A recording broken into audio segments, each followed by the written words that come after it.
Hi everyone, welcome to week 1. In this chapter, we are actually going to talk about basic database concept and definition. Some of the things that we will cover, we will talk about basic definition of the database, what is data, what is information. We will talk about the qualitative versus the qualities of data.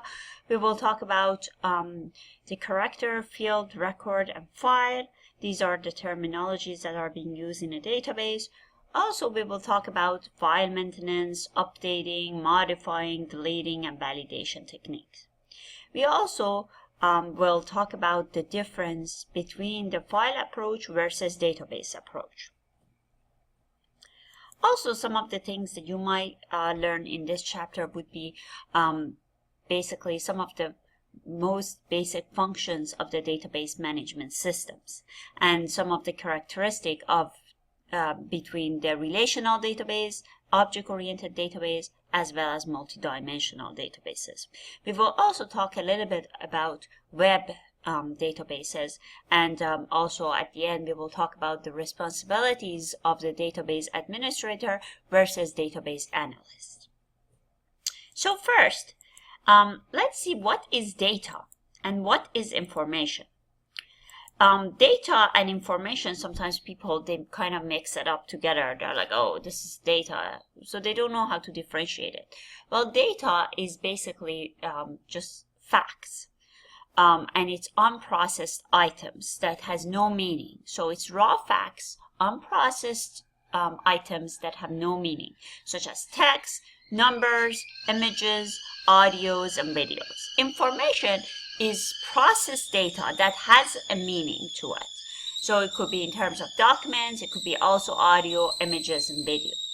In a database, we will have collection of data and information. But the database consists of all these unorganized data, so that will feed into the database. So the database makes the data organized in a way that it allows access for the people to access it, retrieve it, and also use data to get some sort of a meaning out of it.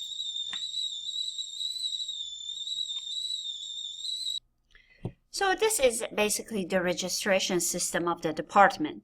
In this case, you can see that data are being entered into the system, and then the database actually collects all of these unorganized data and kind of organizes it.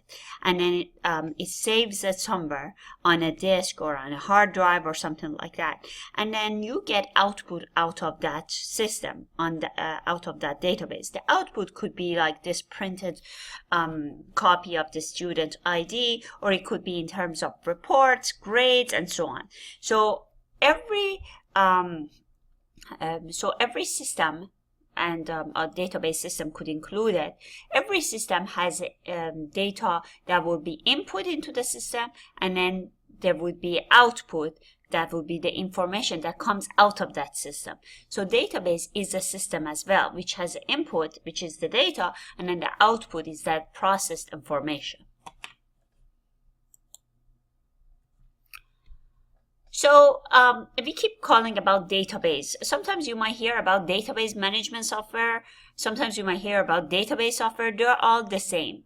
Database management software and database software, they are all the same. They allow users to be able to create computerized database, sort and retrieve data, add, modify, and delete data, as well as create forms and report from the data. When we talk about data integrity, that we talked about the quality of data. So maybe you heard about this term, garbage in, garbage out. If you feed something, some system, some garbage into it, the output of it will be also garbage. So it is very important that our data have the integrity, the quality that we need to have in our database, because then the output will have that quality as well.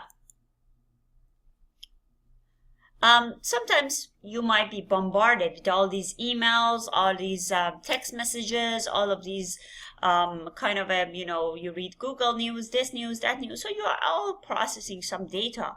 And so how do you know these data are valuable and not? And some maybe not valuable.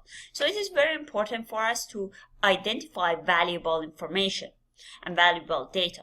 So one of the characteristics of valuable information is that it has to be accurate. It has to be verifiable, that somebody can verify that these data are correct. It has to be in a timely manner. So for example, if you get the data for last month's the stock, it doesn't work for today's need. So it needs to be organized. It needs to be accessible. That means it has to be placed somewhere that all the users who need that data can access it. Of course, the users who are authorized to use that data. And also it has to be useful and cost effective. Okay, let's talk about hierarchy of data. The smallest part of a database is called character. Character is 1 byte. It could be a number, letter, space, punctuation mark, or symbol. Field is 1 level up. Is a combination of 1 or more related characters. It could be a field name, field size, as well as field type.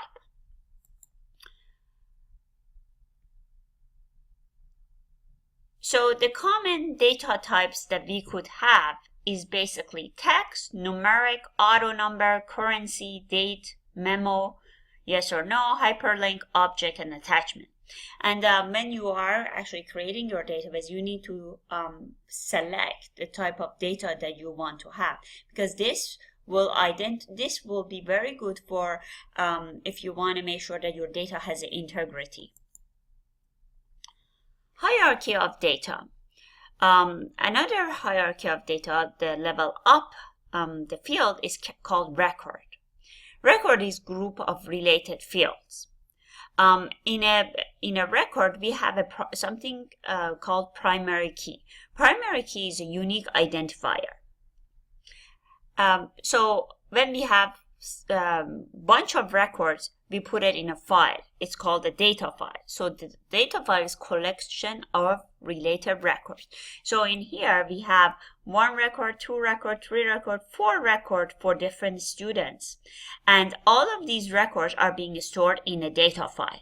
So each of these records have a primary key, which is a unique identifier, and that's a student ID. So each record has a unique identifier, which is that student ID. So for maintaining our data, we can actually add record, modify record, delete record. So file maintenance refers to the procedure that keep the data current.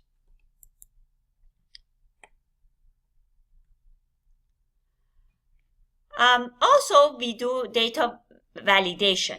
So the data validation basically compares the data set with set of rules that we define in our database to find out if that data is correct. So for example, maybe we put the data type numeric. So if somebody starts typing alphabetical order, it's not going to work. Maybe we actually put some kind of a range to check how many for the field size. So if somebody type more than that field type, it's not going to be correct. It's not going to be validated. So for example, maybe our field size need to have only 4 characters. And if we type 5 characters, it's going to say invalid data. These are very good. These validation rules are very important if we want to maintain our data integrity. There are other checks that we can do, like completeness check. Maybe all of you have filled out a form online before, and then there are some fields that have an asterisk beside it. If you don't fill out those parts of the form, your form might not be submitted because you have invalid data, because you need to fill those fields as well. Okay, another thing that's important in this chapter is file processing versus database. So before the database approach, most of the companies, they had all these different files for each system. So each department has its own set of files. So for example, payroll has its own set of files, HR has its own set of files, IT has its own set of files, and they have used it for many, many years. So there was a problem with that because they could have data redundancy. So for example, if somebody would have changed their last name in their HR data, maybe it wouldn't be recorded in the IT data or the payroll data. And so it would be redundant data maybe somewhere, and also not the data that doesn't have a quality. Also, the data was isolated because the people in this department, they could not share data easily because each department has access to its own data. So database approach is the approach that nowadays most companies are using. Programmers and users, they both share data. It actually reduces the data redundancies, improves data integrity, and it allows for the departments to share data. It allows easier access to the data and also reduce the development time. But however, you need to have the security there because your data will be more vulnerable because more people would have access to the data. So you need to have a strict set of security rules apply on your database. So only authorized people can access it. So let's look at this example here, the file processing example versus the database example. In this example, you can see that you have a schedule of classes files and then you have the instructor file. So as you can see, in both of these instructor file and also the schedule of classes file, you have duplicates data. So a lot of them are actually duplicated here. But when you have it in a database system, you can see that they are being linked by the instructor IT, which is the primary key. And that's the only field that is duplicated. There are lots of database management systems that are out there. Access is the simplest one, but the manufacturer of Access is Microsoft, of course. There are other ones that are very famous. Databases, MySQL, SQL Server, Oracle database. These are very famous ones. Informix by IBM. The other ones are also out there. You can see there are like 20 more databases that are out there.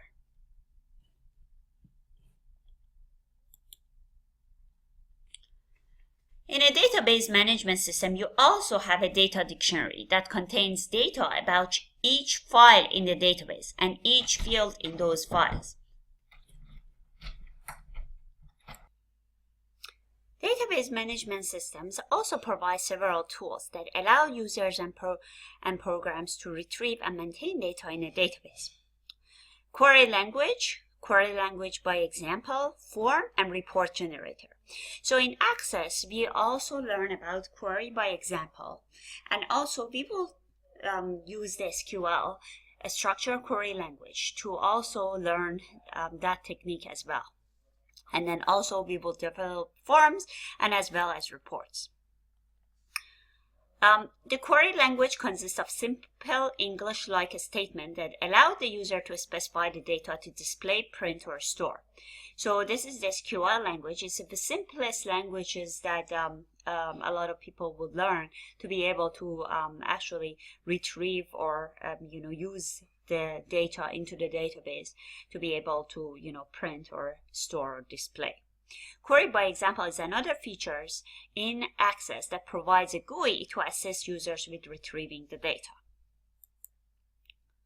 So these are the query by examples in Access, and in next chapter I will show you how to actually get Access and how to actually use Access. So we will have the Access sessions in other chapters as well. So but for now you probably need to get Microsoft Access 2013. Microsoft 2010 has most of the feature, but it's preferred to have 2013, and I'm gonna try to actually get it as part of, I think you have it as part of the MSDNA. I'm just going to put that link so you can actually download it. Form is a window that most of you have seen probably on the screen that provides area for entering or modifying data into the database. A lot of you have probably filled out these online forms before.